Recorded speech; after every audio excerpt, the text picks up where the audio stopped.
What's up, pilot? How you feeling tonight? Welcome to Canadian Club After Dark. Are you ready to celebrate? Celebrate punditry, celebrate democracy, celebrate mixology, celebrate being out in public again? What a night it's going to be. As David said, my name is Awi Sinha. I'm co-lead public sector at the law firm McCarthy Tetro, and I have the pleasure of introducing the Curse of Politics panel. I welcome them on behalf of tonight's sponsors, Labatt and McCarthy Tetro. That's right, Curse of Politics brought to you by Beer and Lawyers. Beer and lawyers, shit you shouldn't run out of on the campaign trail. You need all of it. You need stronger stuff than that sometimes. Tonight's panel is well known to all of you. They have the most popular and best political podcast in the country. Their insight and irreverence provides the inside dope on decision-making in the world of public policy and partisan chicanery. Let's begin. First, the hostess with the mostest, David Herle. Where is David? Here he comes. David, as he walks up the runway, has been a sage advisor to many Liberal leaders. And his Gandalf Group is one of the most renowned polling and strategy firms in the country. And fun fact, Premier Scott Moe has just announced that David will be the first president of the new Free Republic of Saskatchewan. Congratulations, Your Excellency. David also just got the good news that Netflix is making a 10-part series based on his mid-podcast CN Rail commercials. We're invested, David. We want to know how it all ends. And now, let's say hello to the Queen, Jenni Byrne.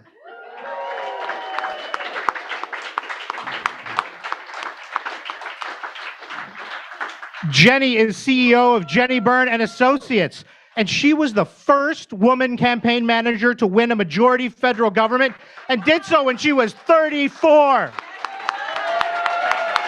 Jenni from the Lock 34, bringing it home.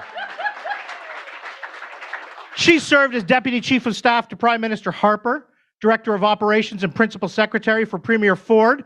Look, Jenni Byrne is one of the most successful conservative strategists in modern Canada. You can disagree with her, but one thing you can't disagree with is W's. Jenni puts up W's. You can't argue with success. She knows how to win.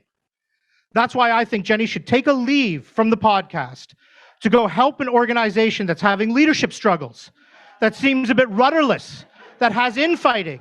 That's right. I'm talking about her beloved Montreal Canadiens. She needs to coach them. Teach them a thing or two about winning. Jenni needs to go in there and say, I don't like what they're saying at the doors, boys. Either you do what you're supposed to on the ice or you get the fuck out of the locker room. I'm sorry. Could help.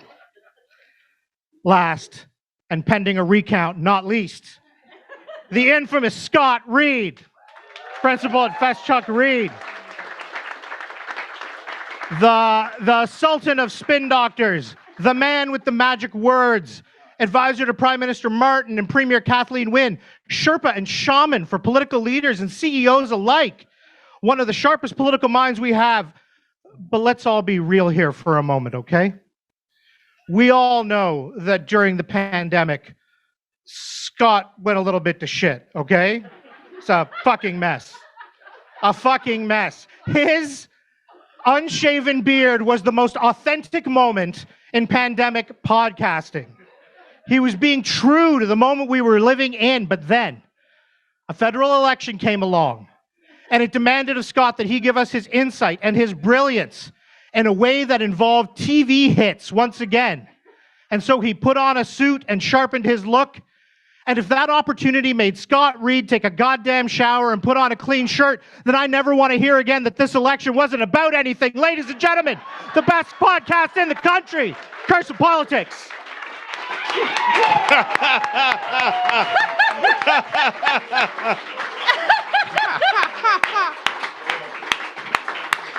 Oh my God, you missed your calling, Albie. You're one bad motherfucker. Oh, that was something. All right. thank you all for showing up for this, especially you. You came late. Way late. One time, 30 years ago, I'm not kidding, it was that long ago, we had a dinner party for David's birthday, and people were asked to arrive at 7. David arrived at 11:30 and asked, "What's for dinner?" So I did not expect you to be the last person to arrive tonight, Jenny. I thought that David would definitely roll in last. Maybe after the podcast, I thought we'd pull somebody up. I figured always going to be good for it, you know? Better, maybe. Here you are. Yeah. No, I was early because I was nervous. I want to thank McCarthy's for their sponsorship and Ollie. And I want to thank Labatt for their sponsorship. And Labatt wants everybody to know that we are to drink responsibly tonight and behave responsibly. Order an Uber if you haven't drunk responsibly. Now, that message could have been just for Scott and I'm not sure. But I am passing it on to everybody else. I thought the drink responsibly message was from McCarthy's. Sorry, I thought... No. They're looking for accidents. Yeah, Anyway, they can find.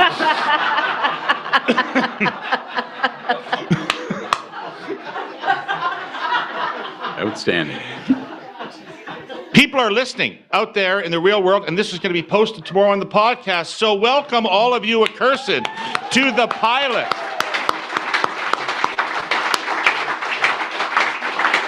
And to the Canadian Club, a heretofore respectable organization that drew statesmen and stateswomen and people in suits and ties to their events. None of those are up here, though. No. They collect our speeches and put them on shelves in bound volumes. In bound volumes of books. The Canadian Club. This will someday be on a bound volume. So what are we going to talk about today? Well, not the Canadians. Not the Canadians. No, we can't talk about that. We were going to start with this past weekend, we sent Jenny out to Calgary. We deputized her. Yeah. We deputized her to report on the United Conservative Party annual convention in Calgary.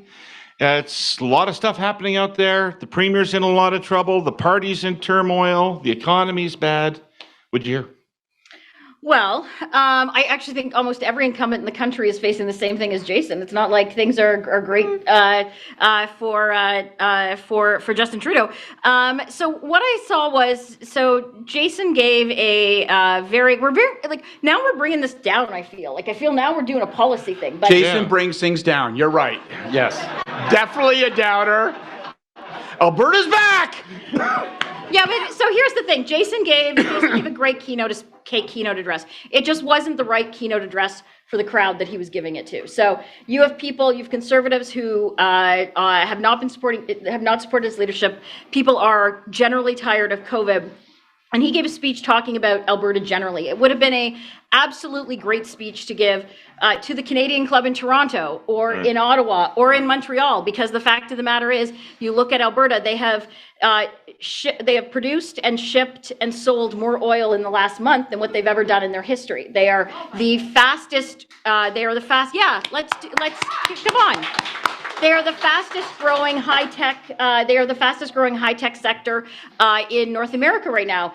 Their low corporate taxes is the reason Amazon is investing $4.3 billion in their iCloud or in their cloud hub technology. And so Alberta has a great story to tell. Just like in 2008, they will help Canada get through the economic turmoil we're about to have. But that is something that I feel the Premier Kenney would be best served telling Canadians, because I don't think it's something. I think probably my guess is what I just said is news to most people sitting in this room. Yeah, but he's in a lot of political trouble. Yep. Right? He's in a lot of political trouble, and he needs to change the channel. He's got a year and a half. Scott, what kind of an issue do you see out there that could possibly change the channel for him? He's got to get past COVID. COVID has to end. That's the first thing. That is the whole game, I think. I don't think it's even it's not possible to handicap his chances in the next election unless COVID is behind him. If COVID's behind him, then it's a brand new ball game. Then maybe people say, you know what, there's a home team thing here. We got to think about that. All the chalkboard gets wiped off. But if COVID is a lingering issue, and it feels going into winter like it's a lingering issue in Alberta, in Ontario, in Quebec, everywhere, then I think that's a big problem for him. So he's got to get that behind him. In addition to that, though, I think he's got to get he's got to get some excitement. He's got to get some enthusiasm. It feels like his own caucus is eager to question his leadership. He gives that speech, that lackluster, boring speech that you talked about, at a party convention, which should be a rabble-rouser. It should be a absolute roof-raising event. Yep.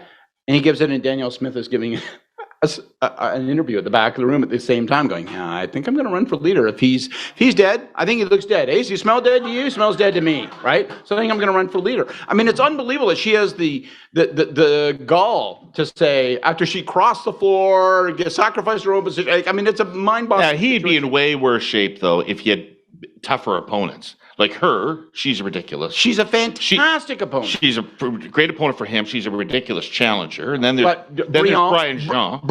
Jean. Brian Jean. Which one is French? Brian Jean? Brian Jean. Brian Jean? Brian Yeah, Jean? but if you so this was planned. So he planted a story with the Toronto Star. So he's someone that wants to. Ooh, not the Toronto Star. The premier. Oh, those pissy, poisonous creatures. So he wants to be the premier of Alberta. He plans it with the Toronto Star, and it's not like just the reporter like just caught him walking into the grocery store and he said, "Yeah, I'd be interested in running." Like he provided updated like family portraits, like There he is, like Fabulous Baker Boys, laying across the piano. It's a brand new me. So it was planned. I think it was absolutely planned, and it like that story dropped within an hour of Jason's keynote address, which he gave on Saturday afternoon. So there are issues, but I think that what can save Jason. So the reason I would say is why I would, if I were in his office, if I was advising Jason. If I was in his office, I would say, okay, you now have to take Alberta's success. You have to take the story out to everyone else to realize it's successful, because nobody knows this. Nobody knows Alberta's economy is rebounding. Nobody knows the. How's that going to help him win the election? Well, isn't that repeating the mistake that you just said he made at the convention? Like wandering out and going, "Hey, everybody, everything's great," and people go, "Hey, man, yeah, but like, if it looks, the fucking Scott, forest is burning down, and you're talking but about." Scott, if it looks like he can win the election, then Conservative members in Alberta will. He's will 100 miles from winning that election. That's the big problem, right? That's the thing that's the cloud that hangs over. I'm saying, like, I think we all agree in terms of where Jason is politically. I'm saying that if I was in his office right now, so you've one of two choices: you give up or you fight. And so if I'm in Jason's office right now and I'm advising him, you give up. No. Okay. Because that would be in my nature. Yeah. I'd give up. I would recommend giving up. In fact, I do recommend giving up. In fact, I know that you would. That's right. So the reason I said is you've got two choices. You give up or you fight. Jason looked every tone and tenor that you got from the staff in the Premier's office to his demeanor is that he wants to fight. So I'm not saying it will work. I'm just saying it is a chance at working. What does a comeback look like for him though? Like what starts it? Where does it come from? I mean, I think back to what we went through in 2018. You went through it from the other side of it. Horrible. But anyway. Yeah, that's exactly how I describe it. Yeah. Well, what we went through in 2018 is you can't change a channel. You can't tell a different story. At a certain point, the thing's just locked in. And it just goes the way it goes. Does it feel that way in Alberta? I don't think. Does it feel like it's still turnaround? And I know this is tender for you guys, so I'm not. And this isn't a slam. I personally like Premier Wynne. Very tender. I do not think though that Jason Kenney's political reality right now is what you guys had going into that 2018 campaign. Right. Like at all. Like it's got to be a forward fight. Right, he has to find an issue that people are upset about in the future, because if it's fought on his record, he loses. His brand is worried about the economy. That's why I'm saying that's what he needs to fight on. Like people are seeing the inflation. They're actually it's now become pocketbook for people. But it's tough to talk up the economy when the same time that you're saying that the feds are fucking your province, right? So there's a bit of a. But the feds are fucking his province. Well, but so then you end up sounding But like that's things are why- bad. You end up no, sort of having a no, but negative that's why I'm message. saying, no, but that's why I'm saying you go out and you sell Alberta's story. It's like the miracle on the prairies. You go out and sell Alberta's story with the fact that they're one of the only provinces right now that are that can actually talk about realistically balancing their books in the next 4 to 5 years. Yeah, but everybody hates the politician who pretends that they are the province and the province is them and says, oh, it's like the slogan this weekend, Alberta is back. Everybody gets No, they don't. the No, cue. they don't. But Scott, Everybody that's not gets a true. cue. The cue is, oh, guess what? Alberta's back, so I'm back. Okay, but- I'm equivalent No, but to the Scott, province. And people go, that's a crock of shit. Stop saying that. People love politicians that are like are nationalists. Look at René Lévesque. Look at Ralph Klein. Scott Moe. Yes. Scott Moe, well, you're going to work for him. And so, but if you look at like the Ralph Kleins, people still talk about his quote of the let the Eastern bums freeze. So it absolutely. Bastards freeze in the dark. Yeah, Bastards. Bastards. Well, and now but we're living in a reality right now where people in Vancouver, even though they have one of the largest ports in the world, have to drive to Washington to fill their cars up with gas. So Jason people actually will respond to that. The problem is Jason isn't. One of the other criticism I would have with him is he spoke very little of Justin Trudeau in his speech. So if it's a very easy thing, you're in a crowd of conservatives in Alberta. That for sure is job number one. And right? and you're pointing out the 3 people that got elected in the municipal, like during the municipal campaigns to be the Senate elects. Candidates who Justin Trudeau was never going to appoint. And when you're talking about them, you don't ever talk about Justin Trudeau in there. And so I think Jason has a path forward. He's got to decide though, what that is. And all I am saying is, I think that is the most realistic path for him because he's got a year and a half. That's a lot of fucking runway. So we talked about putting W's on the board when he talked about you and said how wonderful you are. He didn't mention anything nice about me and David, but that was... It's okay. He's a lawyer. They're all fuckers. And I think Jason needs to put some W's on the board. I think it needs to start internally and intramural as opposed to external. I think he needs to have the brilliant Jean by election. He needs to defeat that guy. He needs to crush that guy. He needs to say, look, I've consolidated it. I think they had a whiff this weekend. I don't think that he gave the speech he should have. I think he should have rallied the party behind him. I think he should have consolidated the party. He's going to get another shot at that. But he has to pick an internal opponent and say, this is the person who is my opponent internally, and I've defeated them. Now, are we going to charge onto the mountain against Justin Trudeau, then turn his guns on that? But he's got to get some W's on the board. He's got to get some momentum behind him because now when you're low, like Kathleen was, like Jason is now, right? When you're low, everything comes dripped in a, oh, that's all bullshit sort of sentence, right? Everybody goes, man, you're just saying that because you're so desperate, you're so lame. He's got to get a couple W's. When people sort of give him credit for W's, then it gets rolling. But he's got to defeat somebody who's chewing at his ass. Yeah, but he will do that with the Conservative Party membership. If Alberta's success story, which is what it is right now, is actually told. And right now, the only thing I don't know, man. That sounds like a marketing argument in an alley fight. No, it's actually a logical argument. I'm a practical person, and you're a romantic, Scott. I am a romantic. Which reminds me, I'd like to sing something for you. I'll sing you to sleep after the loving. No, we want to hear. I'm not a romantic. Jenny, does he have the luxury of really focusing on Calgary for the next year and a half and assuming that the rural will come in behind to defeat the NDP? Or does he have to continue to pay attention to the rural flank? Well, no, but I think it's all one and the same. He has the luxury of having a year and a half. Yeah. If we were sitting and having this conversation and he was in kind of the Ontario election cycle, or the other provinces where their election is in 6 months, then I think it'd be a much different conversation. But he has a year and a half. Like a year and a half ago. But you said 6 months ago he had 2 years. You know what I mean? Like the fucking ice is breaking. Yeah. Sorry. You're done? You're done with him? Well, I can just keep repeating the same thing over again. I'm not going to change. Scott and I disagree on an issue. We can continue to disagree. I'm not going to change. They look to the Jenni Byrne story coming soon to Netflix. I'd like to share this message from our presenting sponsor, TELUS, following the unprecedented weather events and flooding in British Columbia that sent the province into a state of emergency.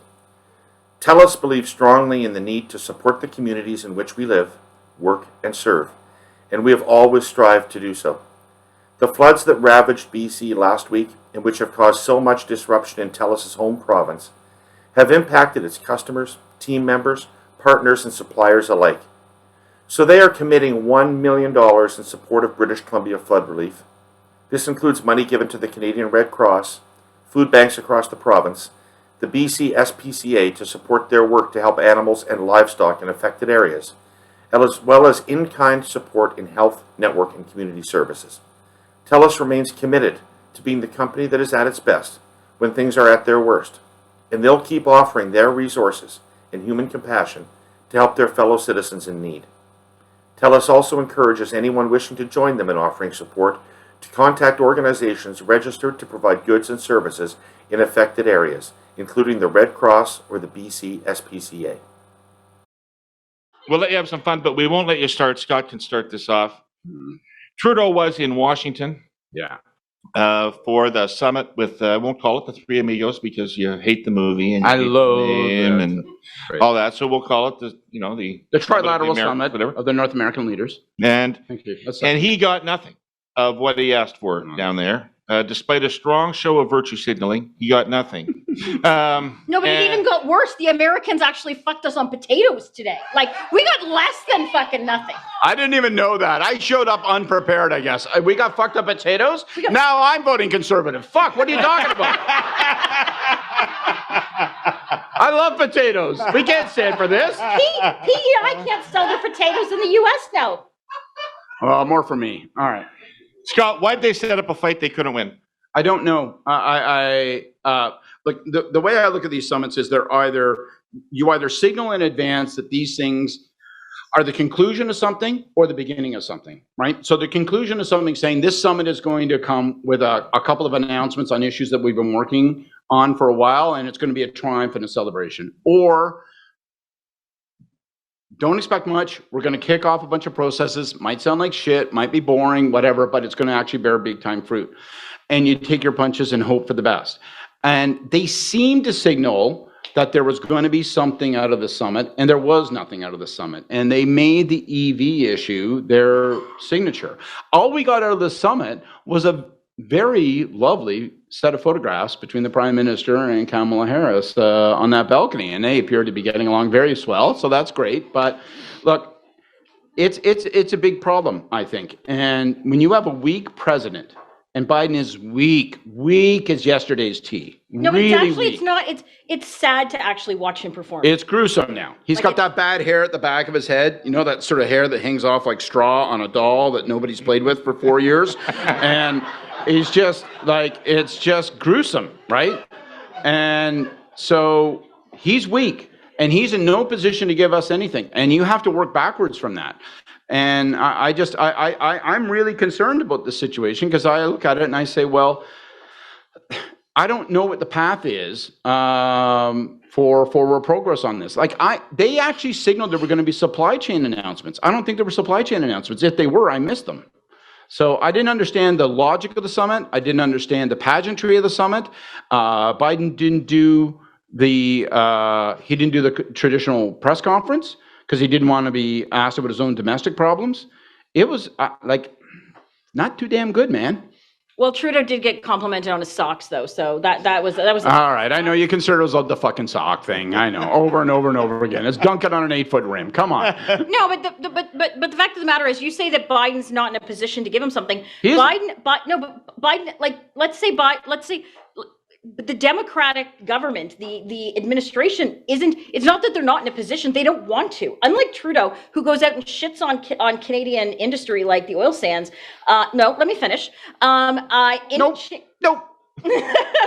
Any chance that he can get, Biden's not. So basically, we're in a universe right now where no one's really, like, we don't have to belabor, like, we've talked about this. There's no real discussion on transition from oil and gas into other alternative industries. So it's not like 2.2% of the entire world drives electric cars, less than 2% in the US. But where it matters is where the electric cars are produced. So Biden isn't going to even pretend in a situation where he is politically that he is going to give Justin Trudeau a win in terms of tariffs or We have taxes. to win that fight eventually. But he's not going to. We have to. No, but We he's not have going to. to. They're not Or going the auto to. pact is. Yeah, but leaving aside Oh. that we don't know nothing about economic policy or trade policy. Oh, I'm quite you don't. learned, actually. No, you don't. No, But no. you do know. No, I was a Sherpa to the. But David, I'm talking politics. I'm talking politics. Biden cannot go into the midterms and say to Michigan and Kentucky and other places going, yeah, I'm totally going to let that Canada, especially Ontario, be the Wild West in terms of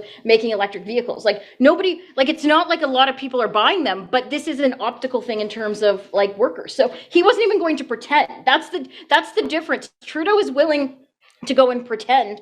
And he sells out Canada's the oil sands in. Sells out's a big thing. Yeah, no, he actually does. Kind of a shitty that's thing to say, that's don't you think? exactly what he does.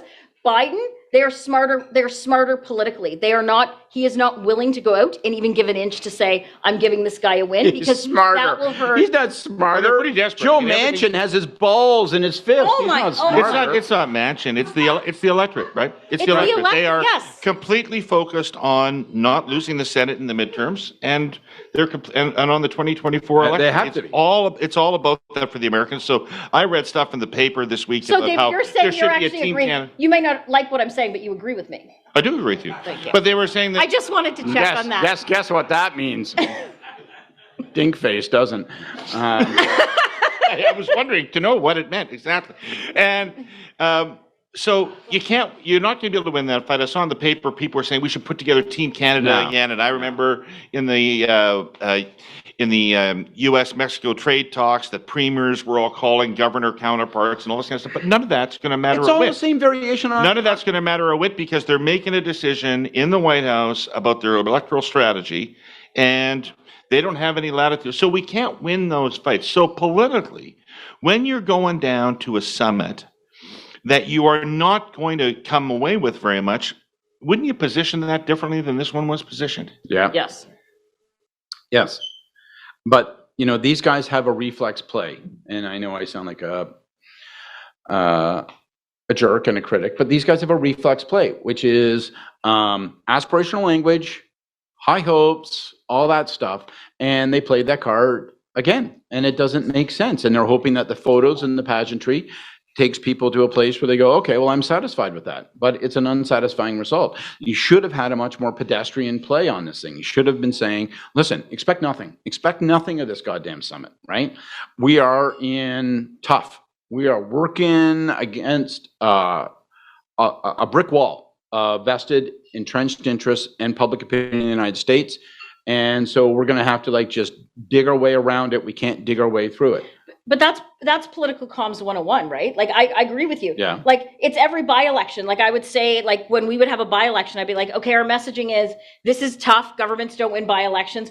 But Jenny, we won this seat by 25% last time. Yeah, it's really fucking tough. In Brandon, it actually ended up being kind of You tough. love the Brandon story. I do love my Brandon stories, but that's political. You always downplay expectations to make it the worst case scenario. And then if you get like if they had downplayed expectations, Scott, to your point, it might have actually seemed like a win because they could have put something out like, we're going to Well, I think they should have sauld we are really hoping for a photo op with Kamala Harris. We don't know if we're going to get it, but we're fighting fucking hard. Couldn't they have done some? That's Charles Bird, for Christ's sake. Couldn't they have done some? No, that's two Charles Birds. Oh, sorry. Sorry, you've gained weight again. All right. Couldn't they have? He's a little shot at my friend. Couldn't they have, in the old days, in like 2015, 2016, they'd have gone down there with a bunch of celebrity power and they'd have met with a bunch of important people and it all will have looked very, very inside, I heard you, Lynette. I'll tell the story if you want. Yeah. Bono, I feel like thunder Bono. sticks are coming out. Do I hear Bono? Oh, no. What about him? I'm not going to go into it. All right. What? No, I'm not going to tell the Bono story. You're not going to tell the Bono? I want to hear the Bono story. Who wants to hear the Bono story? All right, Colleen, can I get another Stella? There is no Bono story. The Bono story is a couple of people who are really committed to the public good came together. Their names were Paul Martin and Bono. Bono You Vox. can't even say it with a straight face. They thought, how can we make this world a better place? How can we overcome the cynicism that ridicules those who live on the right? No, we had my old boss, Paul Martin, you've met him, David, once or twice. When we were in Prague. We were in Prague, Czechoslovakia, or the Czech Republic as it's now known. And so we get this note. This is what it is to work in a PMO. Okay, you actually have had stories like this, not as sexy as these. All your stories about George Canyon, not Bono. But anyway, Netanyahu. Don't get her talking about Netanyahu. We'll have to bring a cold cloth. She gets worked up. Go on, because I think I have a Paul McCartney story after this. So go on, Get out. smartass. Go on. Oh, fuck, I'm busted. All right, so we get this note. This is what it is to work in a PMO, though. This is the frustration of working in a PMO. So we're sitting in it's like the IMF, World Bank meetings are happening in Prague, and they're in that pretty restaurant that's under the Charles Bridge, and it's like a foggy, beautiful light and everything, and it's all picturesque. You think you're in a postcard, and we're sitting there, and it's like on the table is a discussion about whether or not we meet with Bono. And our G7 deputy is like freaking out, going, "You cannot meet with Bono. He is just a gadfly, super rock star, bullshit artist who's showing up here. He's going to come here, get a photo op. We look foolish. And if we show up and do a photo op with Bono, the Americans will go fucking crazy. We are in difficult negotiations trying to figure out a couple of things, but what to do with them, and they will lose it." As they're saying this, as Ian Bennett, you remember Ian? Yeah, I do. You guys pointed to Master of the Mint. He's no longer with us. God bless him. He's a great guy. Ian Bennett is telling me there's no way on earth we can do this without offending the Americans because it's such grandstanding bullshit politics, and I'm a superficial political aid moron. My BlackBerry rings. And it's a note saying that Paul O'Neill, the U.S. Secretary Treasurer, is going to be meeting, the Secretary of the U.S. Treasury, is going to be meeting with Bono the next morning. I'm like, fuck, come on, man. Did he call us and ask for our permission? Did they worry about whether or not it looked supercilious? Anyway, we meet with Bono. We wander up. We go up the stairs. Bono starts singing Beautiful Day in the stairwell. Oh, my God. In the stairwell, I'm not telling. I'm telling you. Had not been released. It was a sneak preview, right? Had not been released. In the stairwell. No, he was. It was released. I like to pretend. Stockwell Day used it in his walk-up song in one of the leadership races. We're running up the stairs. Yeah. I'm with Ruth Thorkelson, our pal He was Ruth a Thorkelson and I. beautiful God love you, David. Thank you, man. Ruth Thorkelson and I are running up the stairwell because you can't get up the elevators and all this kind of stuff because of all the protests, and people are mad about the international global financial system coming to a collapse, and maybe they were right. We're walking, and he starts singing Beautiful Day. And Why? I think because... And I heard this story before. I always thought Ruth asked him or something, and he sang a snippet to her. You mean he's walking to the stairwell and he just starts He's not singing? walking, by the way, not walking. He's a small, compact, but athletic man. He's bounding up the stairs. He's... bouncing just up starts the stairs, singing like his latest Tigger. hit song. And he starts singing It's a Beautiful So he Day. never lip sings then, because if He just started if he can run and singing. sing, He started singing Beautiful Day. Ruth started crying, right? She grasped him. It got very weird. Anyway, we go into the meeting. We have this meeting and all that sort of stuff. We come out. McLean says, "What did he say about Paul Martin? And what did you guys say?" I say, "He said he was a really fucking cool guy." Next thing you know, the headline in McLean's magazine was Paul Martin, really cool fucking guy. And I don't know if he actually said that, but I said he said it. So there you go. It's history. There you go. You got a Paul McCartney story? Yeah, well, it's nothing like that. So the Prime Minister Harper, if you don't know, he's a huge Beatles fan, loves the Beatles.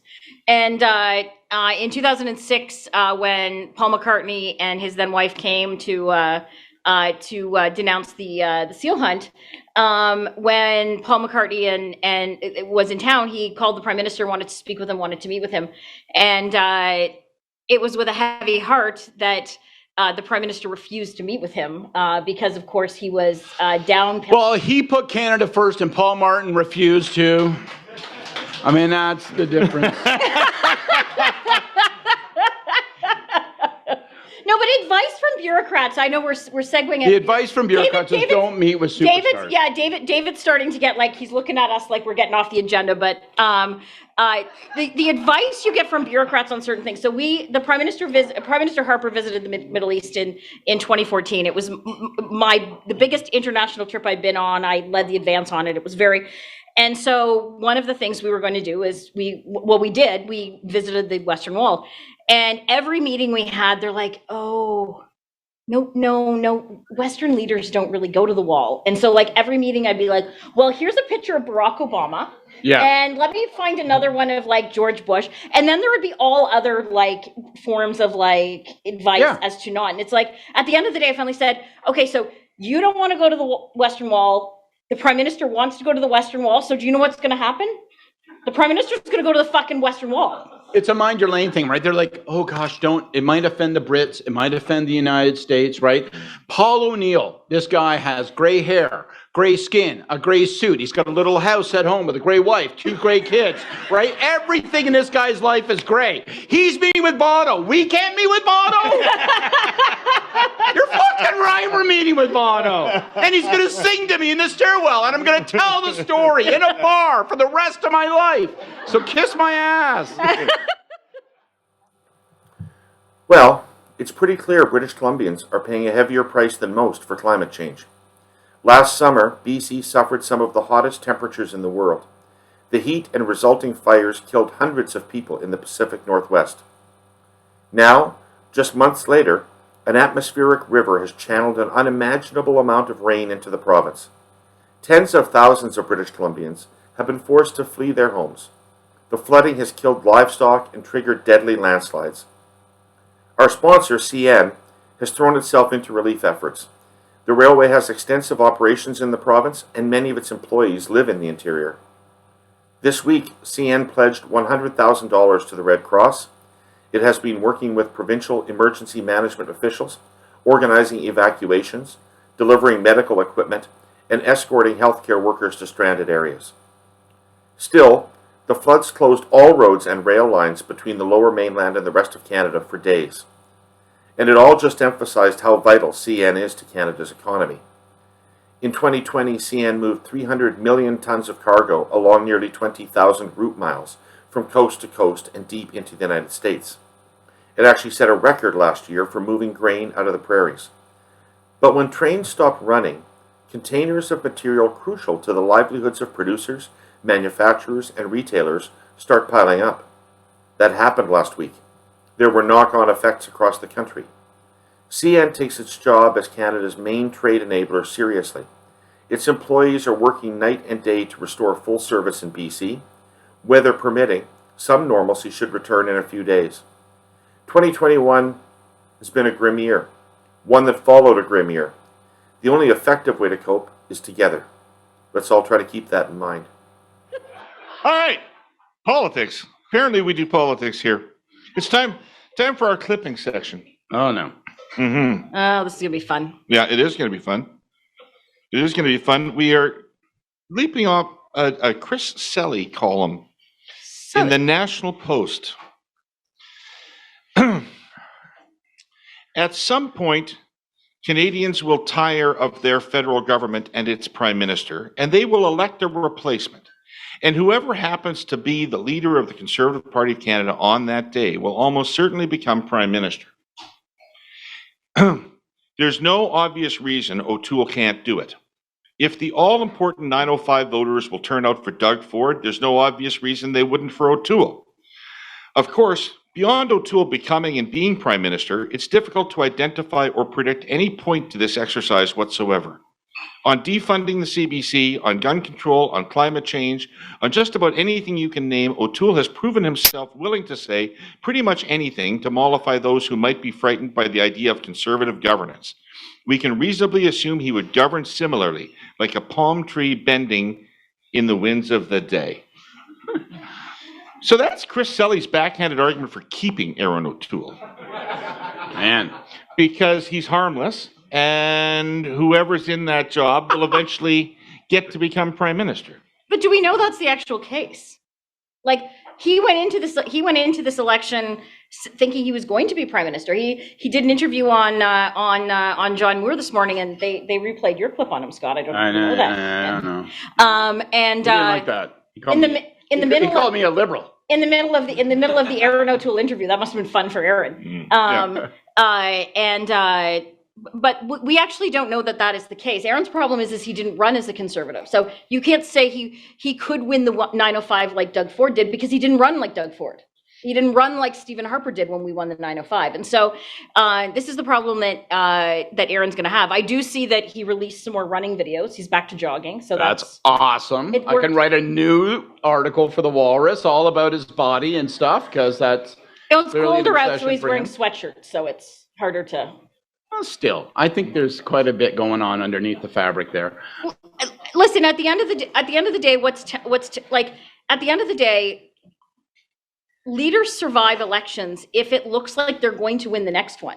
If Stéphane Dion or Michael Ignatieff were kept on after the 08 and 11 election, there would be no Justin Trudeau. There would not have been the, celebrity that was Justin Trudeau in 2015. So the reason parties keep leaders on is because they think they're going to win. Like in 2004, and I hate saying this, it bothers me when I say this because I know it's hurting the feelings. If Ignatieff had stayed on, there'd be no curse of politics. You'd be up here with 2 new Democrats, for Christ's sake. If Jor-El and Laura had kept their son on Krypton, there'd be no Superman. I mean, your mind gets blown thinking about these things. No, but it's the fact of the matter. Leaders stay when they get when parties think they can win. So Stephen Harper in 04, I hate to bring this up with you guys. The reason he was kept on, the reason the party wanted to keep him on as leader is you guys were going to win. It was the juggernaut. You guys, your boss, in an ill-conceived comment to Brian Mulroney during a golf game, said that you were going to win the most seats in Canadian history, and that became the I wonder narrative. who told him that. It must have been Who put that silly thought into his head? But whatever you do, don't say this while golfing, sir. But Stephen Harper increased by like 30 seats. We won 22 extra seats in Ontario, and less than 2 months before, he had merged 2 parties and won a leadership race. So he was kept on because the trajectory was the party members, the party donors, and the party caucus thought he was going to win.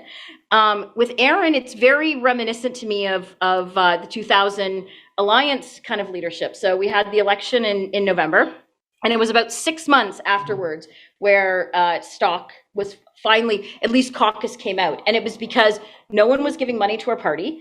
Caucus members were going around and meeting people at events who were saying, I fucking hate your leader. You're not going to win. And then they changed. Like Chuck Strahl was the House leader at the time. And on one day he went out and said, huge supporter of the leader. I'm with him. And then literally walked across the floor with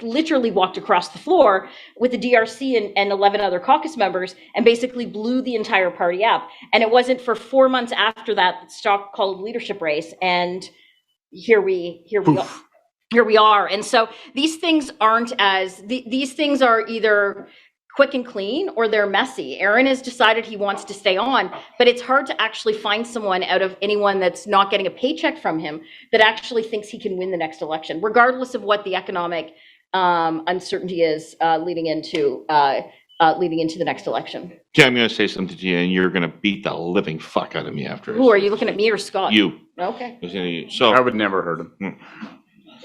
You're just doing that because I brought up the juggernaut. Yep. No, it's appropriate. We definitely peaked in Susan Delacourt's book. Just as good as an election. Same difference. No, what I was going to say is when I was working on John Turner's leadership review, when Chrétien was challenging him in '86, long time ago, one of the reasons that Turner won is because there was a fault line in the party between the people who had been part of the Pierre Trudeau regime and benefited from it, and the people who had been waiting for Pierre Trudeau to leave for a long time. and for the party to open up to other people, for a new generation of people to emerge, all those kinds of pressures which are natural in a political party. And so when it appeared that the people that were orchestrating the effort against Turner were Pierre Trudeau's people, Keith Davey, Mark Lalonde, Jim Coots, we were able to turn it into a surrogate fight about what, do you want to move forward to a new generation and a new party, or do you want to go back and have the Trudeau people run the party again? Right? And that was a better question for Turner than, do you want Jacques Chrétien or John Turner to lead the Liberal Party into the next election? Is there a similar fault line in the Conservative Party that O'Toole could find? No, he actually would. It would probably be beneficial for him if that was the case, because then he would have a boogeyman to blame it on. But the problem is it is organic. It's grassroots. It's people. Nobody's talking about who's next. Because let's be honest, we're all political in this room. If there's a leadership race, people will run. The problem that Aaron has is he doesn't have a boogeyman. It's actually about his leadership. The boogeyman talking about this is his leadership. Like the people talking about that they don't think he can win is are just people coming out, but it's not for a specific candidate. And at the end of the day, this is where it's going to come. So he seems to have a strategy that is, I'm going to live day by day. I'm going to get through Thursday. I'm going to get through Wednesday's caucus meeting. I'm going to get through whatever. And the fact of the matter is that only works so long when you only have, like you had like 30 MPs that put out Politburo type endorsements of him. Like, I want to thank the leader for making me the deputy shadow minister of whatever the fuck. And I'm so proud that he has confidence in me.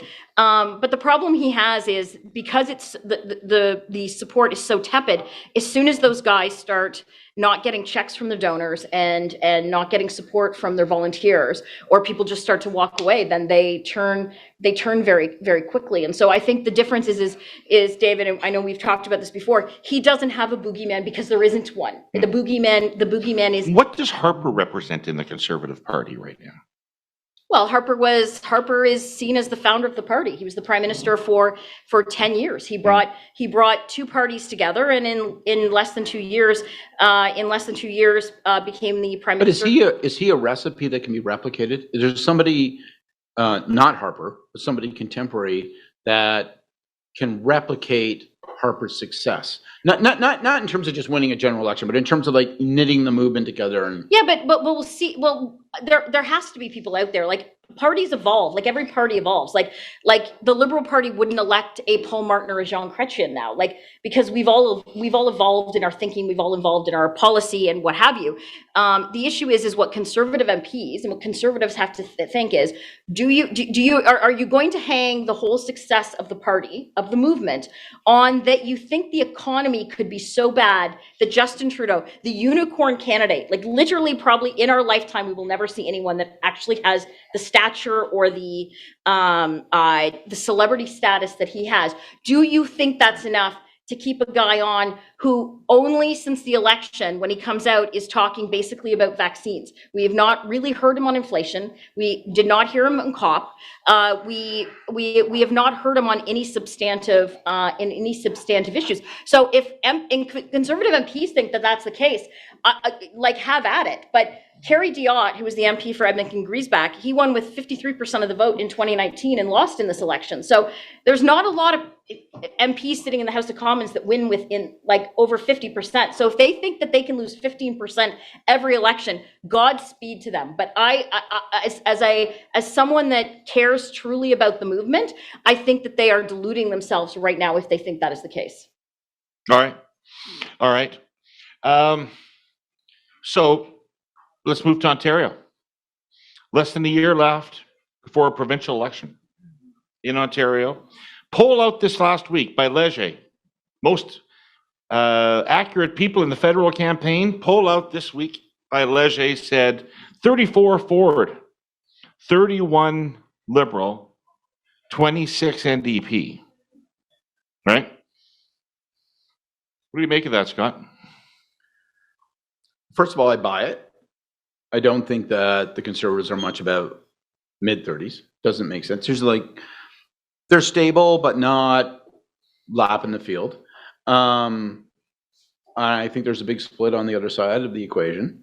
And I think, I know this sounds like a wiener political thing, but I think that 5, 6, 7, 8% split is really, really important, because we all know that there's going to be a primary, and the primary is going to be who is going to get to be the opponent to Doug Ford. Someone's going to win that, and it's going to be Andrea Horwath or it's going to be Del Duca. And Del Duca's in the lead, and it really matters. And if he, like, I would be. Wait a second. Is Del Duca in the lead? Do people in Ontario know that Del Duca is the leader of the Liberal Party? Zero. But this Absolutely. Do they think that when they're voting Liberal, they're giving Justin Trudeau or Stephen Del Duca? No, but sorry. yeah, it's what we have talked about before. You guys are blessed. I say this more in an envious way of when I say it, is the Liberal Party of Canada brand, then I put proxies like the provincial parties. It is the most resilient and most popular brand in the Western world. So Del Duca is benefiting from. Survived even us. Aw, David. Aw. But Well, we'll see. Let's not. But it is the most. Cutting our chickens has hurt us before, David. No, but so I think I agree with what Scott said. I agree with I knew where you were coming with the question, but it doesn't matter. They're still voting for the Liberal Party of Canada. And we've all made decisions in campaign teams in terms of whether are you highlighting the leader or whether you're highlighting the party. Like in 2004, highlighting the Conservative Party of Canada over Stephen Harper was a tactical decision, whereas in 2008, it was highlighting Stephen Harper and strong, steady management over the Conservative Party of Canada. And so regardless of why it's happening, it's happening. But the numbers we're seeing now are more, I think, of the normal numbers. I agree with you, Scott. I think the wild card here is what's going to happen with the NDP, because they're still kind of up a bit, but are, voters that are looking that are NDP Liberal switchers, are they sticking with her, or are they going to say in the next 6 months, yeah, fuck this, I'm just going back to the Liberals? It's all going to be about leadership. And so you guys have landed exactly where I was going, which is to me, that primary isn't going to be won based on party label. The polls are telling us right now what the party label is worth. The real 6-month battle between now and the election is going to be between Horwath and Del Duca, not the Liberals and the NDP. And it's going to be all about who can consolidate some support as an opponent. And the big trick for the Liberals is going to be how to make people think that Del Duca is an attractive, acceptable option for Premier. That's the fundamental issue. And I'm not saying that as a snark. I'm not. I'm not going, oh, fuck, God almighty, right? Good luck, here, climb an ice mountain with no spikes. I'm just saying, they've got to do that. He looks like a villain in a Marvel comic. He looks like the Thing. He looks exactly like the Thing. He looks like the Thing when the Fantastic Four crash land and they get out of the broken capsule and they say, Jesus Christ, we've been bombarded with cosmic rays and we have now fantastic new powers. And she says, I can turn invisible. And Johnny says, I can turn into flame. And Mr. Fantastic can reach the top of the tree, right? Ben Grimm goes, fuck, I think I'm the leader of the Ontario Liberal Party, right? So there you have it. So they have to make that interesting, acceptable, and welcome. People have to say, and the great advantage that he has is that Andrea Horwath has consistently demonstrated she's not able to excite the Ontario electorate over and over and over again, with the exception of that one night with the City TV debate 3 nights before the election started. And so I think for Del Duca, that it's a tricky thing. You got to ride the brand value into a position of strength. But at some point you have to say, Ben Grimm's our leader, the Thing. And he's orange, and he's lumpy, and he has no hair. But Jesus, he's strong, and he's from Yancey Street, and he's cool. They've got to do that. They've got to figure out a way to market him. They've got to market him, because that's the fight. Hey, I've been in rural Quebec for the last 2 years, and perhaps I never... We love that you're back, David. I'm so excited you're back. Thank you. In Quebec's lost, Dave, as far as I'm concerned. Stuff that up your ass, Legault. You can have all the Quebec hockey players you want. We get David back. 2014, we won a lot of seats in the 905, including seats that had never been won before, like Burlington. In large measure, Durham. yeah, in large measure through promises about public transit, particularly GO train service that would link those communities more effectively to the city. Tell me about the highway. Tell me about Highway 413. Which is obviously being set up to be a big wedge issue in this. Okay, well, this is my feeling, and we can debate on this, and you probably, in any of my dealings and talking with people on doors or candidates about why people in the suburbs support public transit, is they want their neighbors to take the fucking bus so it's easier and quicker for them to drive to work.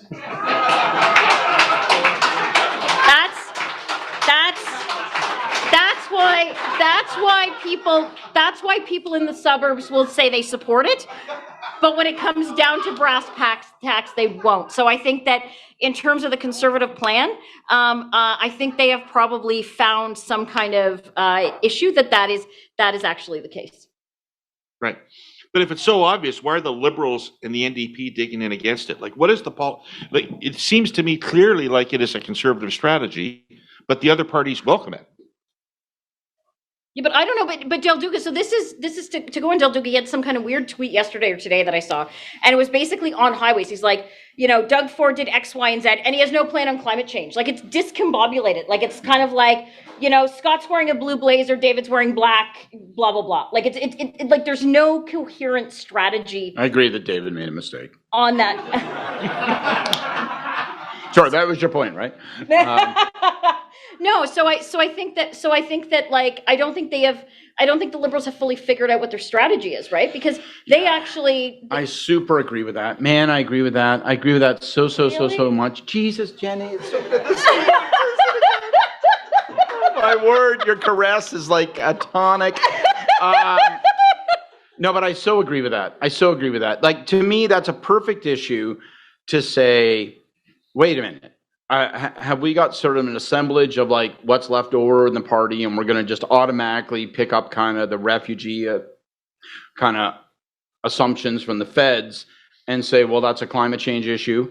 Or are we going to say, no, we got to win an election in 6 months? So my view is, let the NDP fight that. Let the NDP take on all the fighters on that and lead the charge against it. And if there's any votes to be scraped off of the Conservatives and have people go, it's a bullshit policy and pure politics, let the NDP do that. Don't be in the position of fighting that thing. That's a trap. That's a fucking trap, right? It's General Akbar. This is Admiral Akbar. This is a trap, okay? Don't walk into that trap. So just lay off of that thing, right? Talk about what you're going to do on transit, but don't make it at the expense. People don't want unpleasant choices. They want to be told, you can't have 413 so that we can have this other thing. Say, you know what? I'm not going to talk about 413. I'm going to do these other things and make my priority, transit access to these other places. So this is a perfect example of just don't get kind of fuzzy, like be focused. And this is not your problem. You don't want to fight this fight. I couldn't agree with you more. Believe it or not, I couldn't agree with you more. The problem, it seems, though, in terms of Del Duca's messaging, like the off-brands or the weird kind of random tweets that he puts out, is they haven't figured out who their voter coalition is yet. So they haven't done I don't know how you guys did it, but we, like, even after the 2011 campaign, and we won majority, within 3 weeks we were actually starting to like look at we did our boxes, for lack of a better term. We did our voter coalition. We had a narrative document, and it changed tremendously because between 2011 and 15, the whole fucking political landscape changed. Right. But it was like remember you guys were in favor of a carbon tax. Right? Well, that's happened. Yeah, a long time ago, right? Like, that's over now. I wasn't part of those. No. Boxes. It was boxes, not Jenny boxes. No, but did you guys not do boxes? Like, you know what I'm talking about, David? Like, in terms of like a narrative, like you do boxes, us on that. Like, you would do like a whole narrative exercise. Yes. The problem is that to Scott, David's not saving you. Yeah. I had done it all in 3 bullet points on a whiteboard in the 2014 campaign office. We are this, they are that. Yeah. Well, you didn't need boxes then. That's totally fine. But for the most part, to my point on Del Duca, is whether it was you with a whiteboard, or whether it was 10 people meeting in a room to discuss what the narrative was, they don't seem to know, to Scott's point, who their voter is. What are the first 40 seats they need to win? They need to do that if they're going to be competitive. Is it Davenport or is it Mississauga, Arundel? They really are different beasts, as we talk about. So Leger says they're in good shape in Toronto, and they're getting smoked by Ford in the suburbs. Yeah, that's what Leger said, and they'll lose. So then they'll good. But then they're fighting for votes outside of the suburbs of Toronto. They're fighting in the downtown core with the NDP. And that's why they shouldn't. And that's why they should not bite. They won't lose seats. They won't lose enough votes in the downtown core by not championing the cause against 413, but they will for sure lose seats above the 401 by being against it. And it's just you just got to be crass about it. You got to be cool-headed about it. Hey, Jenny, what time is it? 8:01, David. Jesus Christ. Okay. Gordon Pinsent, would you please assemble the troops for the Hey You, please? Ladies and gentlemen, please return to your seats. The Hey Yous are about to begin. Do you want me to go first? Go first. So I am going to do a purely non-political Hey You. I want to just say Hey You to all you guys here thank you for supporting us and coming out and supporting David. And also to everyone watching. It's weird how you guys spend your nights, but thank you so much for doing it. And I just want to say Hey You to Scott and David, it's been such. It's made me so happy to become such good friends with you. This pod is it's not just fun to do politically. These guys have become two of my really, really good friends who I love to talk politics and sometimes like to talk about the Habs with. And so I just want to, that is my Hey You. Thank you, everyone. I'm not sure there's a Hey You that follows that, really. I don't think so. I think we should kill the Hey Yous after that. I think that's... What am I supposed to do? Hey You to everyone who didn't come. I hope you drown. Right? All right, all you accursed out there, thank you for listening to our pod this week. Thank you to our sponsors here, the Canadian Club, Labatt, McCarthy's, our on-air sponsors, our presenting sponsor, TELUS, our sponsor, CN Rail, and the Ontario Real Estate Association. Everybody, there's a special group of people in the back here I want to give a shout out to. Air Quotes Media, hey. David Rosenberg, Jill Engelman, Michael Spitali. Let's stand up. Yeah. Are the people who make this thing happen. And are we, you handsome bastard? Yeah, you sure are. Now, this is a question period, and I'm told to tell you that everybody who asks a question gets one of these babies. The official Herle Burley mug. This is very important. They won't even give me one of these. I don't have a Herle Burley mug. I sure as hell don't have a Curse of Podcast mug. They don't exist! David, you doing the questions? I'm going to do the questions so you can ask David Herle questions too. He is a great moderator. Let's give it up for the Curse of Politics. Beautiful.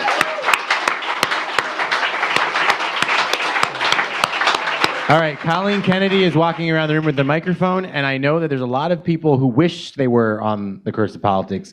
Asking a question is not hosting a podcast. So ask your fucking question and get Colleen back the microphone, okay? Thank you. Any questions? Hands up. It's a very different Canadian club than I remember. Oh, yeah. Hey, my Diversity matters, my cousin's Scott. over there, and she'd like to ask a question. Oh. I just really want a mug. And my question is Carey Price coming back this year? Oh, man. I think he's coming back. I think he's coming back unless, like, the rumors about his wife kind of Tiger Woodsing him when she found out about his illegitimate, love child. Oh, my God, she said it out loud, Jesus! So I hope he's coming back.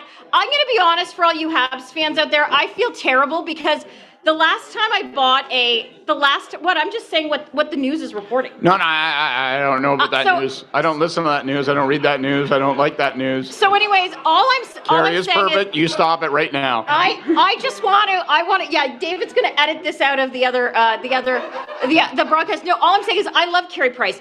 The last time before, I bought a Carey Price jersey in January, and then they had a good run. So I felt pretty good about things, but I feel like I kind of fucked him up because the last time I bought a jersey that was personalized was Patrick Waugh in November of 1995. And then we all know what happened in December. Right. Well, I bought a Miro Tremblay sweater that year, and wow, what a mistake I made. All right, we had a question from Listen, Lynette's table. if I will bring up, if Gary Bettman calls me tomorrow, I will bring it up with all Could of happen. you. There was a question from Lynette's table. Oh, no, over here. Oh, no, Gentlemen. Lynette. He's gonna- It's actually the McCarthy Tetro table, I think. It's Lynette's table. Hi, this is a question for each of you. What was your worst moment in politics, but when you look back, you go, that wasn't so bad? Well, Scott, I'm going to let you start with that. Oh, Jesus. Well, the second half of that really threw the question, eh? Yeah, I wrecked it. Because I'm still dwelling on most of them. I don't really, I don't remember the, that wasn't so bad moment. I don't think I've ever had that thought cross my mind. There's only been repeated columns telling me, yeah, it was actually just that bad. My gosh, what was my worst moment that I later didn't regret very much?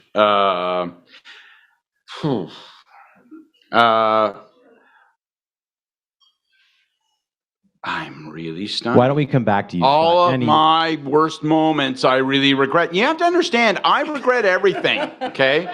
I'm a small town Protestant. I just sit around and chew on regret. I eat regret for breakfast, lunch, and dinner. So I don't ever not think about how I've failed myself, my family, my friends, and the planet. You wouldn't be sitting around drinking beer and eating popcorn thinking of that regret. Oh. Well, I have no idea what you're talking about. I'm sorry, Scott. No, but beer and popcorn was the obvious answer. That's where I was going to go. I was going to go, I regret beer and popcorn. I mean, fuck, it was like a cement nail right in my head. But then you said, but you don't regret it anymore. No, I actually still regret it quite a bit. Thank you very much. Yeah, I regret, listen, and I'm not going to go into it. The 2015 campaign federally, there was a lot of things that a lot of people regretted. I regretted how kind of it was just an unhappy experience because up until that point, every part of my life with politics had been very happy. It'd been a great experience, even on the bad days. So that campaign was the first time I'd experienced any form of experience where I actually didn't want to go to work. It was the first time in my life where I walk into the war room and be like, fuck, I would rather be anywhere else. And I worked for Dean French in Doug Ford's government, so that tells you Ah! David, what about you? Yeah, no, I'm really. I mean, I was in the campaign debrief in at the Delta Chelsea, so I could probably tell you what yours was. I don't let them go. I don't let it go. Yeah. And so I don't have, if it was a really bad moment for me, I would say the worst moment, I've never felt worse than the day that the first full wave of overnight polling came in after the Zaccardelli charges against Goodale. And I saw that it was over. And that meant that the whole Martin project was over, the whole, years of your life, years of everybody's life into it. And I collapsed pretty badly after that for a while. And so that's the worst moment. I'll be honest with you. That's the worst moment, but I don't have any like that. And I've got a lot of really bad moments, but none of them where I look back and say, that wasn't a big deal. Cause I take, like the other two people on the stage, take this shit really seriously. Yeah. Like I'm not a mercenary. I don't work for anybody. I don't generally, I work for candidates, a party I love, and candidates I care about within that party that I love. And when it goes bad, and especially if you had something to do with it going bad, there's no way ever to look back at that and say, I'm okay with it. you know, and you have regret. Christ, if I look back at 2018, the things that roll over in my mind about that campaign to this day. Right. Question in the back. Yeah, okay, yeah. Mike York, Carpenters Union. So, Thank you first for of your all, support. some context. Mr. Herle, thank you very much. Great panel, really enjoyed it. And I would say you had your hands full most of the night with your panelists, so that's good. All right.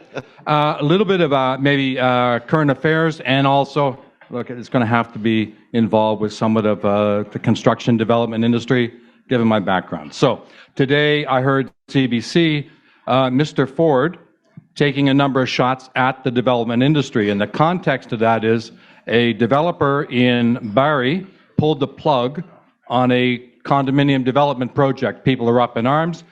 Mr. Ford, surprisingly, because a lot of people would think he has great friends within the development industry, took a lot of shots at the developer, said it's if prices go up, you still got to finish the project. It's the cost of doing business. What's in it for Mr. Ford to go after the development industry, and our MZOs on the horizon, ministerial zoning orders? So what's in it for Mr. Ford to go after Ontario's construction development industry? Well, listen. I saw the answers that Doug gave during the press conference, and I didn't take that. To mean that as at all. He said that that he thought MZOs were good, especially considering that the regulations that municipal governments put in terms of the regulations that developers have to and the fees that developers have to use prevent the construction of homes. He said that there is an issue with supply of affordable homes for people, and if there's more supply, it means that more people can buy homes and more people can then afford. The more there is, the more they can afford. And so I didn't take his shot at developers. His comment, I think, was I've had a lot of I've developers as friends, or I've known for a long period of time, and they haven't done so bad. So at the end of the day, if you're a developer and you have signed a contract with someone, then you have to abide by that contract. That's a price of doing business. But I didn't take the inference that you have in terms of kind of what he said and what I heard are completely two different things. Yeah, I didn't hear the thing today, so I can't comment on it directly. But you know, Ford is a tough guy to find a consistent line of thinking with because he's a true populist. He's a true populist. And politicians are all like this, but he's extremely like this, a desire to please whoever he's talking to, a desire to get along with and say the right thing to whoever he's talking to. And so if this is a controversial issue, you can't be expecting him to take normal, ideologically consistent positions because his instincts are entirely populist. They're not conservative. Would you disagree with that? No, I think he is a true populist. Like his remarks were extremely very reasonable today. I watched the full press conference on it. We have a question in the audience. It's possible he didn't understand the question. My turn. I'd like to, first of all, thank you guys for keeping us going through the world's most boring election. We listen to you every morning. I like you a lot. I find you very funny.